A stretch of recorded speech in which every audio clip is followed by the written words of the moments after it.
on his toes, so are you. And that ain't fake news. All right. Let's welcome tonight's guests. I can get behind his legal mind. His latest book is called Trumped Up. Harvard Law Professor Emeritus Alan Dershowitz. She's so bright, the Sun sends her hate mail. Wall Street Journal senior video reporter Shelby Holliday. She's the feisty dame who thinks everything's lame. National Review reporter Kat Timpf. And an inner tube is his pinky ring. Former bodyguard and my massive sidekick, Tyrus. All right.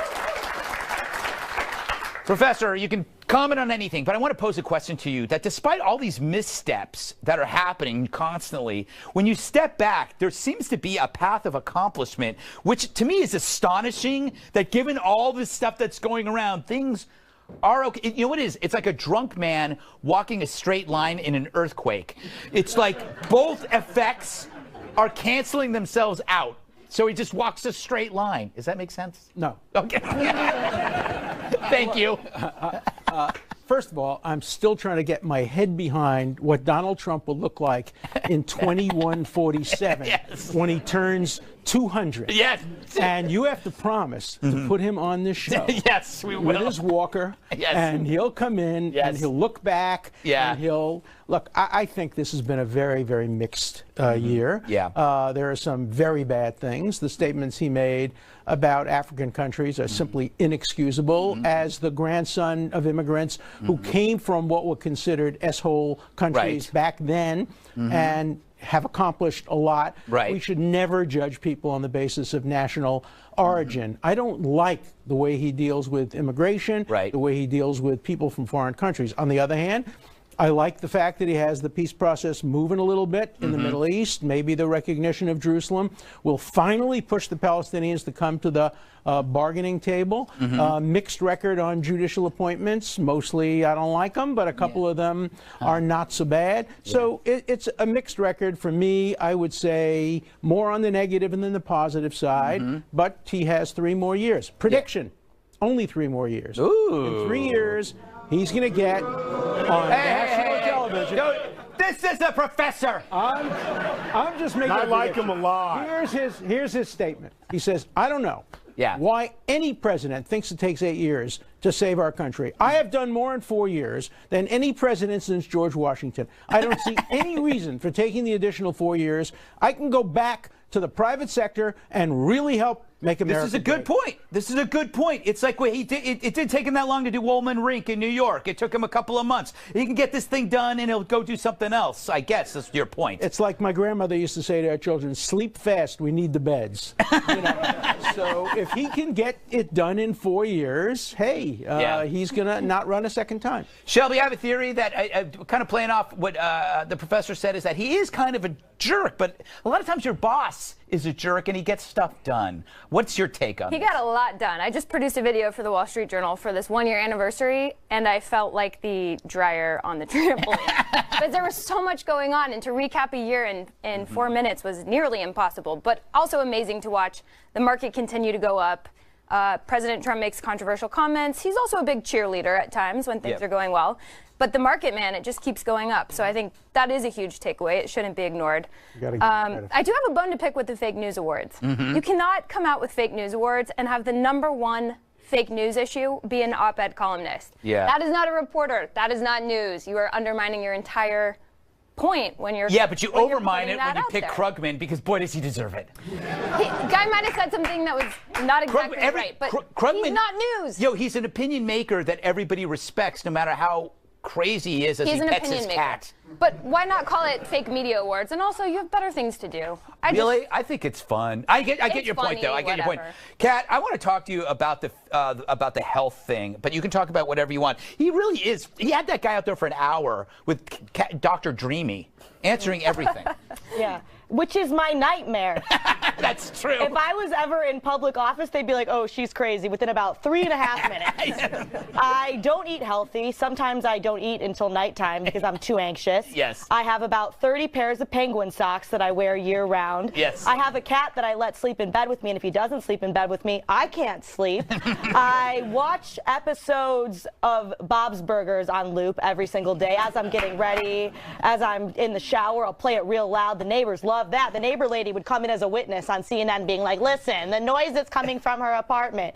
Thank God that we don't just let TV doctors diagnose us, because if we did, we'd all be screwed. That is so true. All right, Tyrus, a big finish here with you. I'm stuck on the whole. How many pairs of penguin socks? Between 30 and 50 from my Auntie Barbara. You want to make fun of my Auntie Barbara? Thank She's you, a Auntie very Barbara. I'm nice a size lady. Thanks for 17. watching, Hook me Auntie up. Yes. Barbara. Hey. And Uncle Frank. Yes, can't leave out Uncle Frank. So what do you think? I think even if you're a supporter of Trump, you would deceive yourself if you don't admit there is a sense of chaos. It's like you're in a bar in an old West, an old Western where at any moment things could start flying. I think, well, yes and no. And just to go back to one thing, I actually was irked out my mind with all the coverage on his physical. He passed his physical. Yeah. And it wasn't good enough. So they kept looking for, well, how does he sit? Is he prone? Does he look for anything? Like, does he have a hangnails or anything we can use to take against him? And the best part was, and I'll leave them nameless because I'm sure it's some kind of shaming, but these really, really chubby reporters at CNN who sit in chairs and tables, and when the camera angles turn, you see the little bellies because they work out, are talking about him, calling him obese. Yeah. That was hilarious.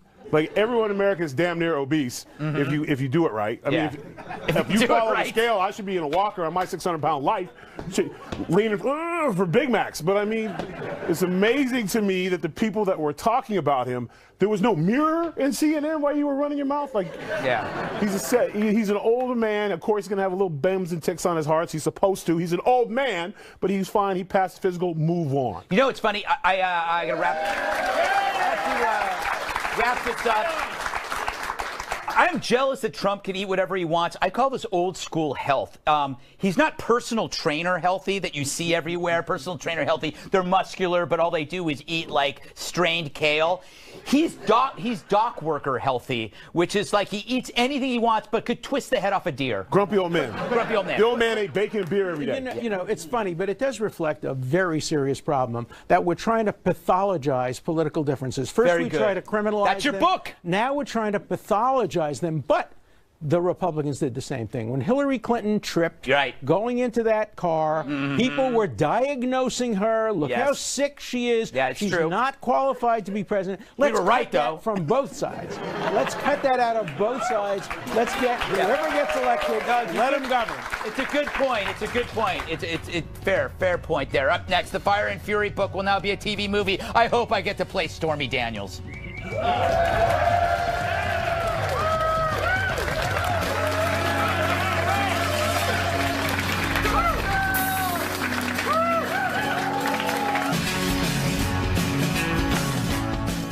Like crap to a latrine, it heads to the screen. This week it was announced Michael Wolff's best-selling book, Fire and Fury, would be turned into a TV series. I'm not sure that's a good idea. Look, I've written books, I've done TV shows. TV exists to make books more interesting. How do you make Trump more interesting than Trump? How are they going to make a TV version that's more interesting than the real thing? The guy's a walking blockbuster. So good luck to them. But I don't think Fire and Fury is going to work on TV. I'm pitching a competing show called Fire and Furry.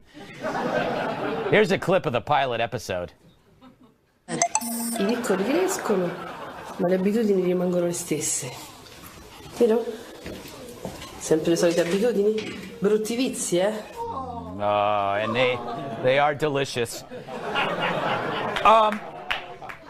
Shelby, my theory is that you can't. How can you make what's really happening better without making it up? Yeah. I have no idea. And I was talking to a friend in the publishing world, and he said you never usually see nonfiction books become something funny or comical. All I can picture in my head is Veep for some reason. Yeah. Just something totally bananas. And he said we just don't see that happening. It's a nonfiction book, but you never know. And I just think it's going to be hard to outdo whatever you're trying to do.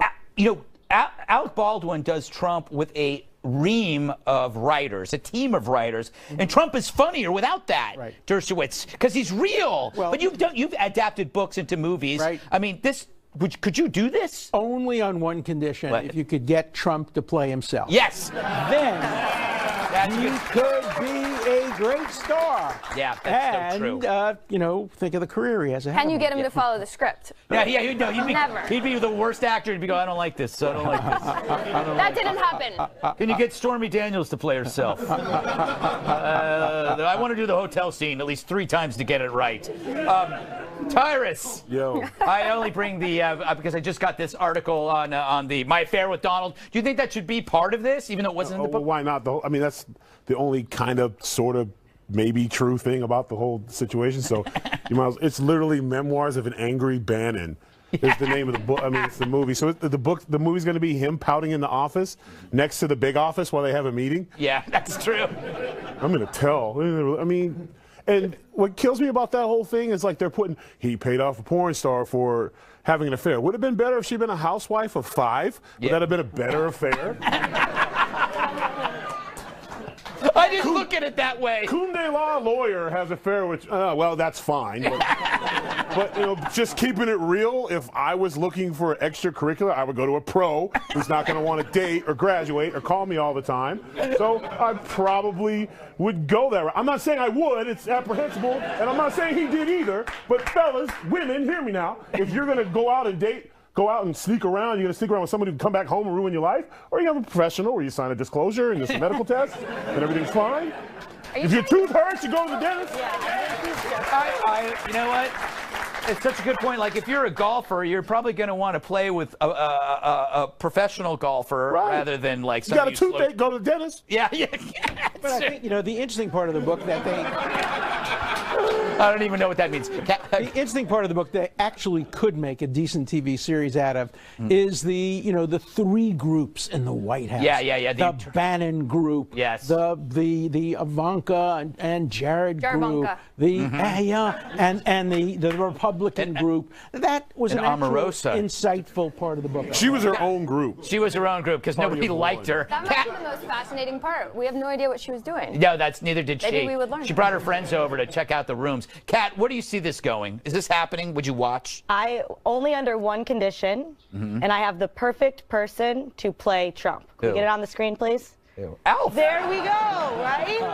Yes. They have the same hair. They kind of look alike. They have the same scallywag attitude. Yes. And for the Fire and Fury book, we keep the part about eating cats. Oh, that's All of the problems in the White House is because Trump eats cats.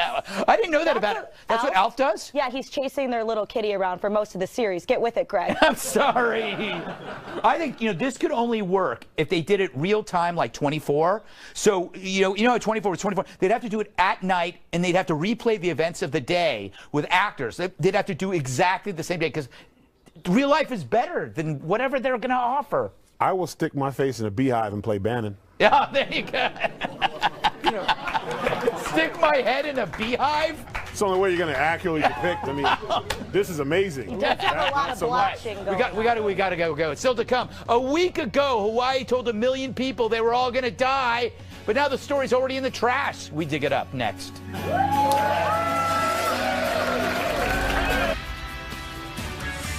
Live from America's News headquarters, I'm Marianne Rafferty. The blame game goes on in our nation's capital. A rare weekend session ended Saturday night without a deal to fund the federal government. Republicans and Democrats are pointing the finger at each other for the government shutdown. Democrats are demanding that any short-term deal include protections for so-called dreamers, young, undocumented immigrants. But Republicans say that's a non-starter. They won't make a deal on immigration until the government reopens. President Trump tweeting, quote, Democrats are far more concerned with illegal immigrants than they are with our great military or safety at our dangerous southern border. They could have easily made a deal, but decided to play shutdown politics instead. And if no deal is reached by Monday, about 800,000 federal employees will be furloughed. Congress returns to work Sunday afternoon. I'm Marianne Rafferty. Now back to the Greg Gutfeld Show.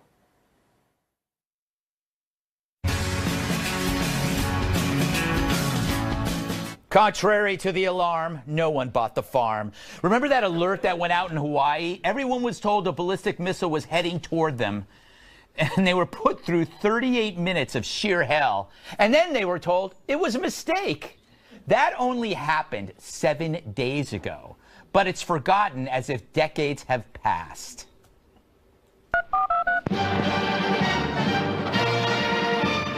Beautiful Hawaii. Nothing but warm beaches and smiling faces. But not way back in the year 2018. Back then, technology was primitive to say the least. One unlucky chap clicked the wrong item on a computer menu and holy hula skirts, statewide panic. The emergency management employee had accidentally set a false alarm about an incoming ballistic missile. For 38 minutes, gents and dames everywhere were hightailing it for cover. Well, mahalo for nothing. As for the employee, he's been reassigned. At least he didn't go out with a bang. So, why has this story fallen so quickly under the radar? Well, for one thing, you can't blame Trump for it. Although some have tried with every fiber in their yogurt-fed being. But if you can't tie Trump to it, it's not a story.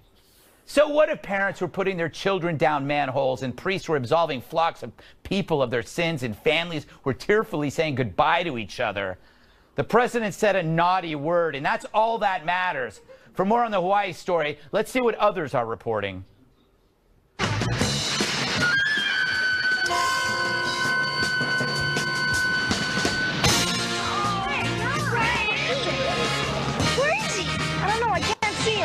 It all goes back to the little tiki doll, doesn't it?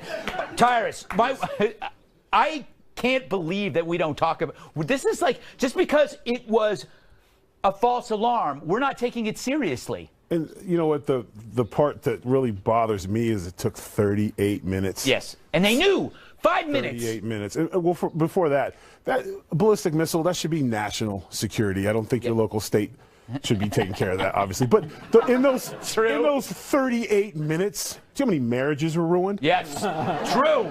You know that moment where you're like, I never liked your mother. I only stayed with you for the kids.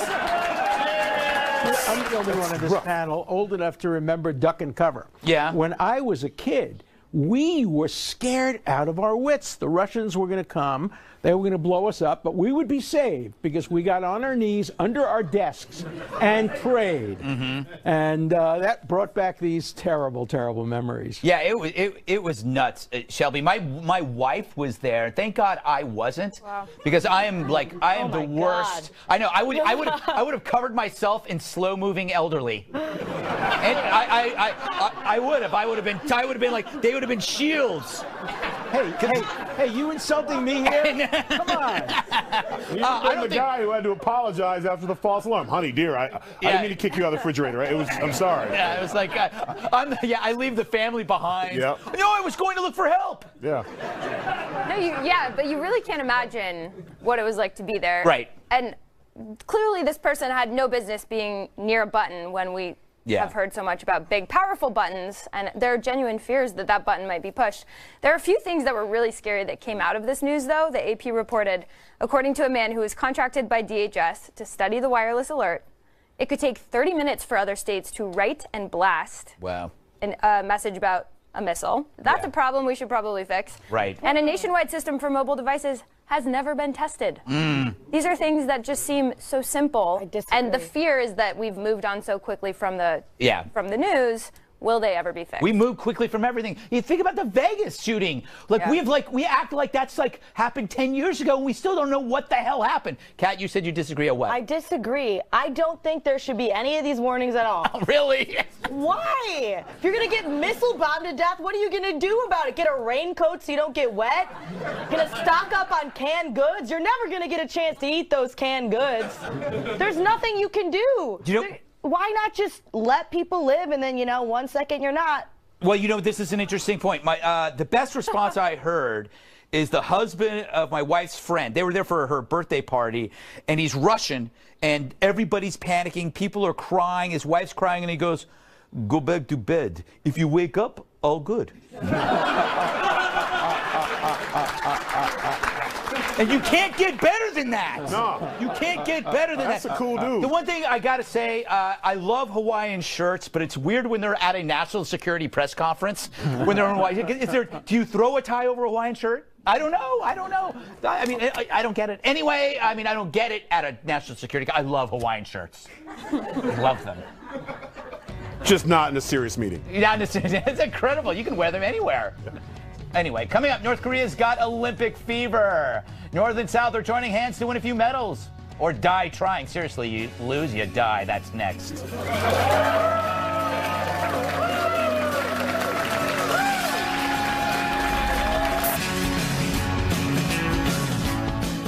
Their dear leaders sending cheerleaders. North and South Korea will march together under a unified flag at next month's Winter Olympics in the South. They've even agreed to field a joint women's ice hockey team. The North will also send 230 cheerleaders to their death. But a foreign minister says the world shouldn't be so naive about the North's participation. Adding, quote, I believe that North Korea wants to buy some time to continue their nuclear and missile programs. Meanwhile, an American expert on North Korea may have come up with the best bloody nose option for a military strike against Kim Jong-un. Blow up his personal toilet. Apparently, all the pictures of Kim Jong-un at missile launches have one thing in common. Take a look at the back left of this picture. His porta potty is always nearby. As Jeffrey Lewis explains, taking it out will, quote, send an unmistakable message. We can kill you while you're dropping a deuce. I'm never pooping again. As for the Olympics, they've added a new sport that promises to be a huge hit.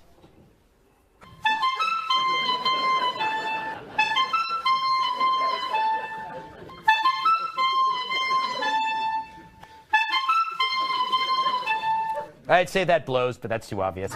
Kat, thoughts on this assassination plot or pseudo-plot? Yeah. As funny as bombing a toilet would be, and it would be, it could be seen as an act of war. True. And if they were to retaliate, I would hate for the reason that there was no more New York City or no more Los Angeles to be, we thought bombing a toilet would be funny. Yes, that's true. You don't base your foreign policy on a really cool joke. Yeah, I mean, as cool as it would be, it wouldn't look very good in the history books. All right, they thought it would be funny.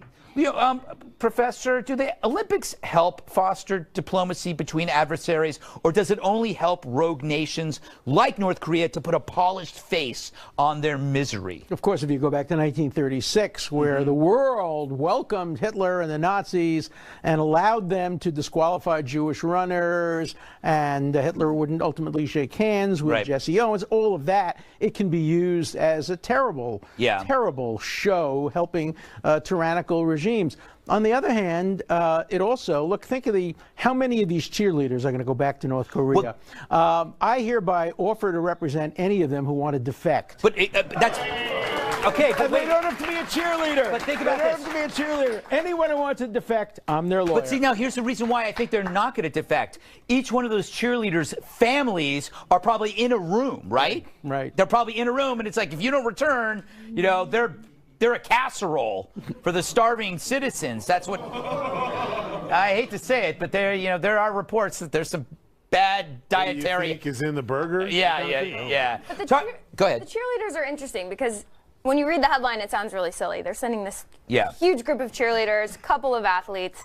The cheerleaders are actually considered soldiers by many North Korea experts. They are the army of beauties. They are meant to go out there and sort of woo the rest of the world, pretend like they're peacemakers, show how innocent and soft the regime is. And their most famous alumni is Kim Jong-un's wife. So I didn't even know he was necessarily trying to defect. I didn't even know he was married. He marries a cheerleader just like everybody else.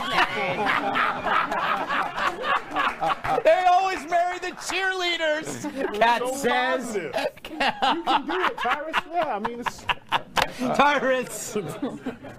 What do you? Okay, is this just a way for Kim Jong-un to just put off stuff to delay while he's still developing weapons? Look, I'm cooperating, but then he's actually doing something else. I mean, it's probably a little of that, but also at the same time, one of the things that has happened for him and his country is with sparring with the president of the United States and the leader of the free world, he has the spotlight right now. Yeah. So chances are, if he wouldn't have had the interactions that he's had with President Trump, none of this would be happening right now. I think you're right. He's trying to play a sympathy thing, and then you're 110% right. Every one of those cheerleaders, they got a reason to come home, or several reasons to come home, because once they get over there and they see a warm bed, 3 hot meals, free speech, TV. I mean, I don't know if you've ever been to the Olympic. It's like a little city. Yeah. And it's just a whole lot of like fun going on. Yeah. And stuff. Yeah, it's been a while for me since I've been in the Olympics. A good friend of mine, Mark Henry, the world's strongest man, he goes to Olympic, and some of his stories from the Olympics back in the day, I was like, did you even have energy to lift? Yeah. Like, I mean, like, they party, they have fun, everyone's meeting everyone. Like, they're going to be exposed to a lot of things. There was a lot of clean and jerking going on. All right, I don't even know what that means. Ruins the story. I'm talking about sharing ideas. This is a dirty little old man. No, I mean, he's working. I got the old man sweater on, but you should have it on today. All right. Would you guys stop attacking old men? All right, still to come. New California wants to become the 51st state. But why stop at 51? Let's add the moon while we're at it.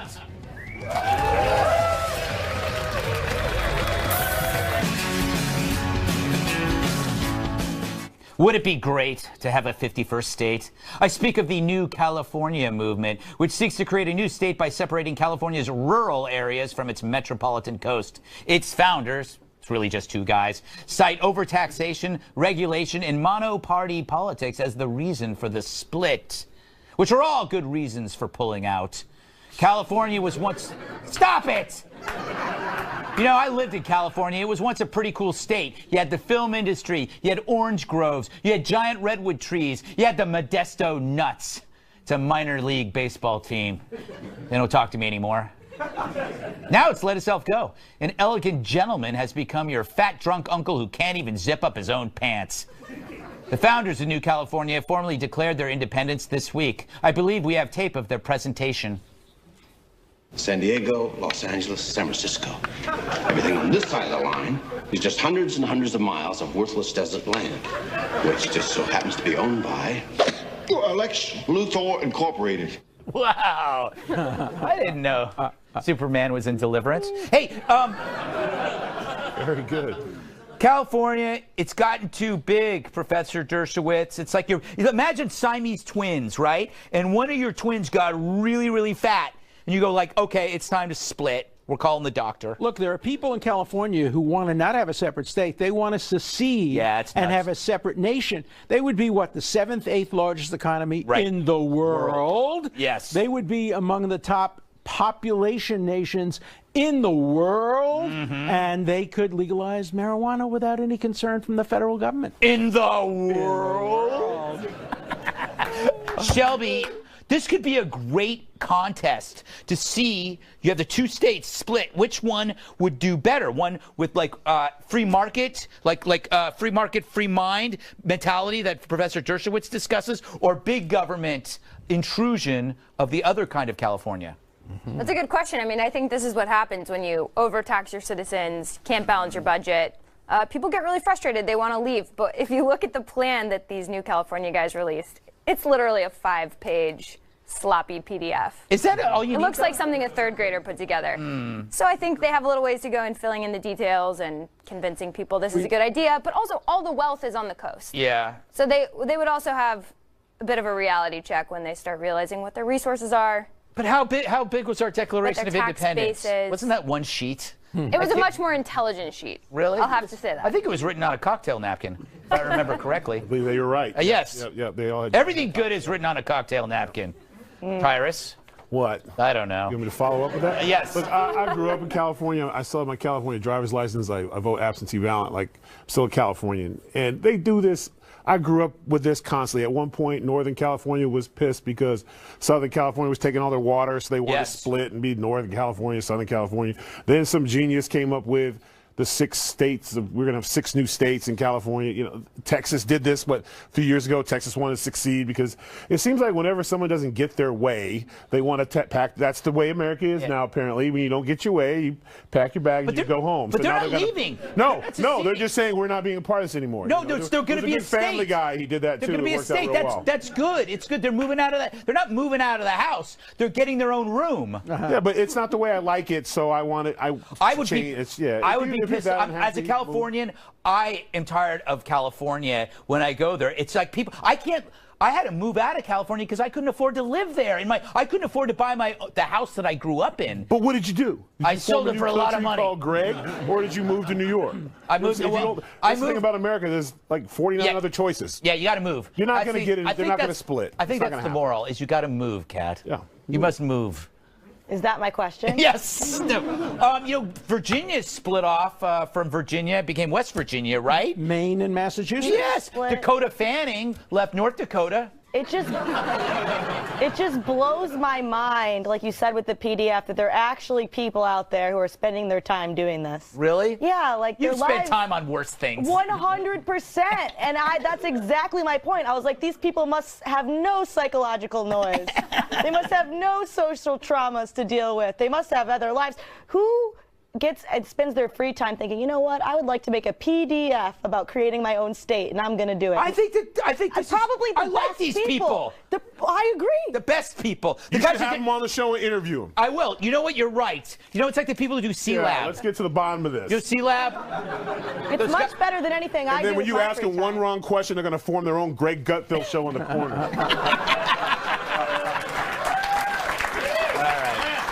All right, enough. Don't laugh at that. Final thoughts. If you leave now, I'll replace all of your relatives with exact replicas.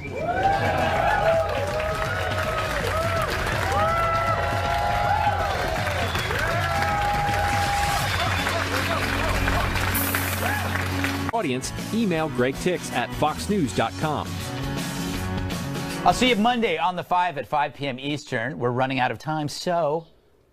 What you wanted to say all show, but haven't had the chance to say, so here's your chance to say it. Right now. All right, Professor.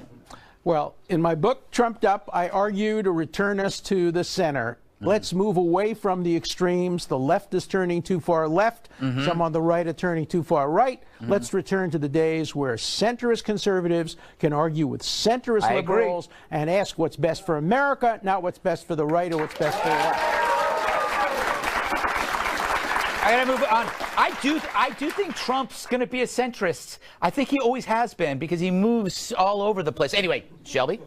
For my final thought, I think I'll go back to the beginning of the show. You said if Trump can control himself, yes, he could be a great president. And I think that's a big key. And people don't really take it seriously. But after producing this big video of the year of Trump, I truly think if Trump can get his act together on Twitter, not say offensive things, not pick so many fights, we could have a great year. Yeah, I think so too.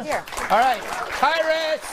Oh man, I had a busy week. I got 2 movies getting ready to come out. Monster movie In You Out if you're into that, and if you want to laugh. Me, Mike Epps, Russell Peters, and John Malkovich in SuperCon, and I made my return to Impact Wrestling last week, where I put hands on EC3. You should probably check that out. So busy man. All right, last word to you, Kat. So I've been having kind of a rough time, had a rough day. Went home, though, and found out there was cat vomit all over my apartment. So I was like, at least I have a purpose in life. Yeah, that's good. Got to clean that up.